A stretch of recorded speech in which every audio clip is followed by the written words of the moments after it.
বাস করতে থাকো, জপ করতে থাকো অনাবরত। যত জপ করবে তত দেহ জমি চাষ হবে, যত সাধু সঙ্গ করবে তত আবর্জনা যাবে, আবর্জনা দূর করে চাষ করবে, তারপরে দেহ জমিতে জল দেবে।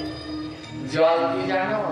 এই নাম করতে করতে একদিন জল ঝরবে। সহস্রবারে কৃষ্ণ নামে যার নাহি ঝরে নয়ন জল, জানিয়া রাখিও তার নাম বুঝি বিফল। বলে 1000 বার কৃষ্ণ কৃষ্ণ বললে যার নয়নের জল না ঝরে, জেনে রাখবে তার নামে নিশ্চয়ই কোনো ঘাটতি আছে। যেই দিন নাম করতে করতে দেখবে অনাবরত নয়ন জল ঝরছে, সেই দিন বুঝবে তোমার কৃপা হয়েছে। তাই আগে জমি পরিষ্কার করো, চাষ করো, তারপরে জল দাও।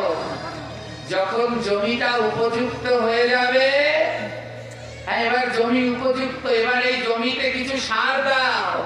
বলে সার কি? এই দেহ জমিতে কিছু সার দিয়ে দাও। সার কি জানো? সার হলো ভক্তের চরণ ধুলি। ওটা সার, ওটা যত দেবে তত ফলন বাড়বে, ওটা সার। ওই সারটা এনে এই দেহ জমিতে দিয়ে দাও, ভক্তের চরণ ধুলি। আগাছা পরিষ্কার করো, চাষ করো, জল দাও, সার দাও, জমি প্রস্তুত। তারপরে গুরুর কাছে যাও। যেই গুরু তখন তোমায় মন্ত্র দিবে, মন্ত্রটা হলো বীজ।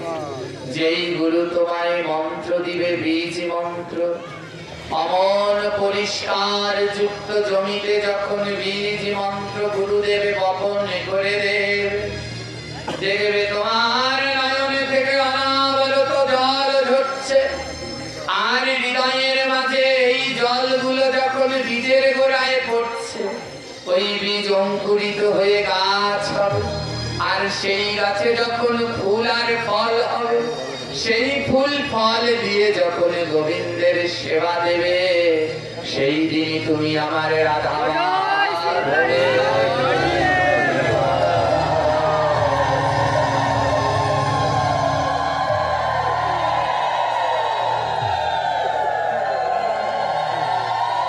তাই ধৈর্য ধরতে হয়।